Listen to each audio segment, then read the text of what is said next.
Wales, I think, might be doomed anyway. At least in terms of its faith and Anglican communion.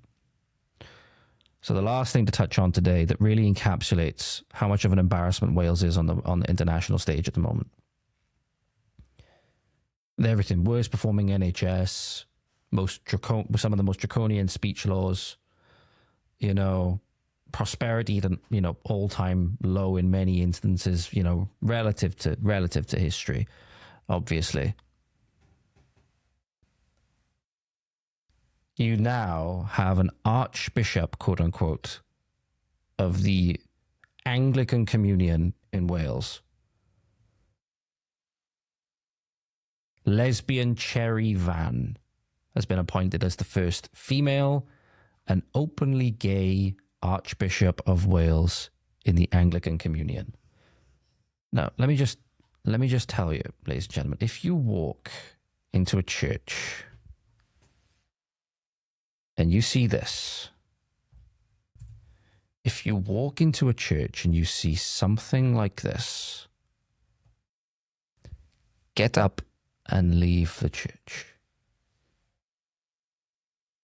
Get up and leave the church. Now, again, you can have your umbrage with religion. You can have your umbrage with Christianity, right? You can say that Christianity is evil, bigoted, whatever it is, all of your subjective claims about it that more often than not are untrue and are based on things that you've been told that are not true about it, all of these things, right? So in fact, it's been the single biggest thing that's led to prospering in the last 2,000 years that we've ever seen, really. Largely because it was patriarchal. I hope I offend a bunch of feminists in saying that. But you should at least understand, and you can at least understand that if a church is going to be a church, they should stand for those ethics and those morals, right? And those teachings. So you say you should have a government that works for its people, right? And that when a government doesn't work for its people and starts being accountable to itself, you see a problem, right? You live in tyranny. Well, what we're seeing now is just how many churches, to the extent of the churches that have now given themselves over to Satan, that have given themselves over to evil. Because this is in no way Christian whatsoever, obviously. And this is where we now have the true, you know, true indication coming out more and more and more that, I don't know how you can say it, but that these institutions that have let the teachings from history, the teachings from antiquity go by the wayside, they're not for very much longer. And we're now seeing who they are really accountable to. But it is the mark of a dying nation. It is the mark of a dying nation.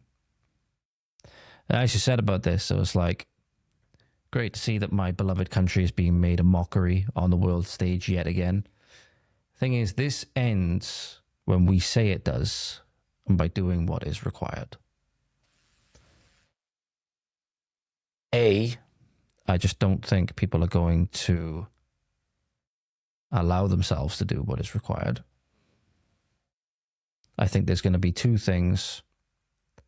There's going to be two things that get in the way of us truly reversing course, truly saving things at this point.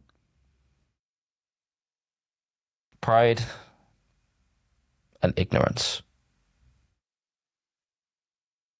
When you bring those two together, you have prideful ignorance. That is a truly devastating combo for both somebody individually, but now we're seeing how it's manifesting on a national and international community level scale. That our country is being destroyed. And when you take away God, something is going to fill its place. And what's taken its place in this instance is not only government. So when you remove God, government is basically the next step down. But now see, when you remove God, it's a little bit like when you watch a lot of interviews with exorcists, for example, and say if we manage to get the demons out of you, for example, unless you accept God, they're going to come back in and they're going to bring 7 more demons even worse than themselves. All right. Now, regardless of whether you believe in that stuff or not, but you can see what's happened here.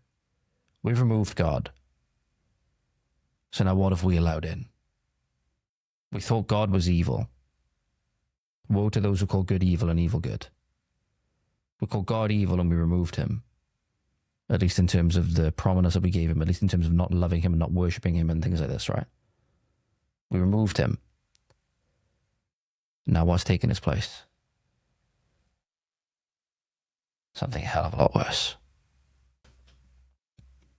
And there's the answer for what we need to do.